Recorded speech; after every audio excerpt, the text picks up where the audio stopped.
গাড়িতে একদমই তেল নাই, তেল শেষের দিকে।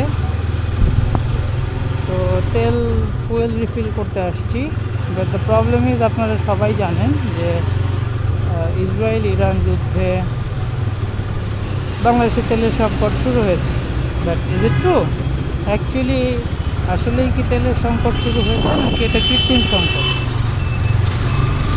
চলেন দেখি ফুয়েল পাম্পের কী অবস্থা।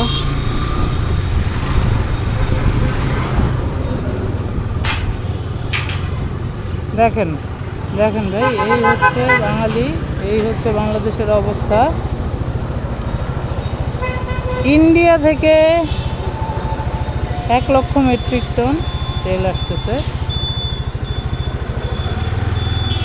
বেশ কিছু নিউজেও দেখলাম হরমুজ প্রণালী বাংলাদেশের জন্য ফ্রি পাস দেওয়া হয়েছে। বাট স্টিল আমাদের দেশে তেল নাই। আমাদের দেশে 30 দিনের রিজার্ভ ছিল। যুদ্ধ শুরু হয়েছে 30 দিন হয়নি, আমাদের দেশে সব ফুয়েল পাম্প বন্ধ। ফুয়েল নেই, ফুয়েল নেই। সেদিন একটা পাম্পে গেলাম, মজার ব্যাপার শোনেন। সেদিন একটা পাম্পে গেলাম, ওখানে লেখা এই পাম্পে অকটেন কিংবা পেট্রোল নেই। যিনি দাঁড়িয়েছিলেন ওনাকে ডাকলাম, ভাই আপনি 50টা টাকা রাখেন, আমাকে একটু তেল দেন, আমার খুব ইমার্জেন্সি, আমার গাড়িতে তেল নাই, আমি বাসে যেতে পারবো না। তো আমাকে 300 টাকার তেল দিল। এরপর ওনাকে আরও 50 টাকা দিয়ে বললাম আমাকে আরও 300 টাকার তেল দিয়ে দেন। আরও 300 টাকার তেল দিল। ওনাকে আবারও আমি 50 টাকা দিয়ে বললাম আবার আমাকে ভাই 300 টাকার তেল দেন। বললো ভাই বেশি হয়ে যাচ্ছে, ভিতর থেকে দেখলে পরে ঝামেলা করবে। আমি 200 দিয়ে দিতেছি, আজকে এই পর্যন্তই থাকুক। তো আমি ওনাকে টাকা দেওয়ার মাধ্যমে আমি 800 টাকার তেল আমি বাইকে ভরতে পারছিলাম। বাট লম্বা লাইনে দাঁড়িয়েও 200 টাকার তেল পাওয়া যায় না, পাম্প বন্ধ।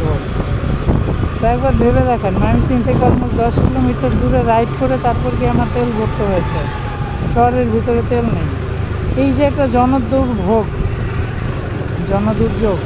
এটা তো আসলে কৃত্রিমভাবে মানুষের জন্য সৃষ্টি করা হয়েছে। কারণ তেল তো এখন পর্যন্ত সাপ্লাই রয়েছে, তেল শেষ হয়নি।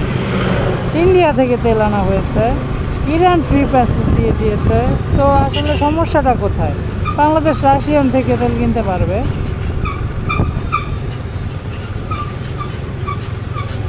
তো এই রোজার মাসে না আসলে এগুলো বাদ দেওয়া দরকার ছিল বাংলাদেশের মানুষকে। অন্তত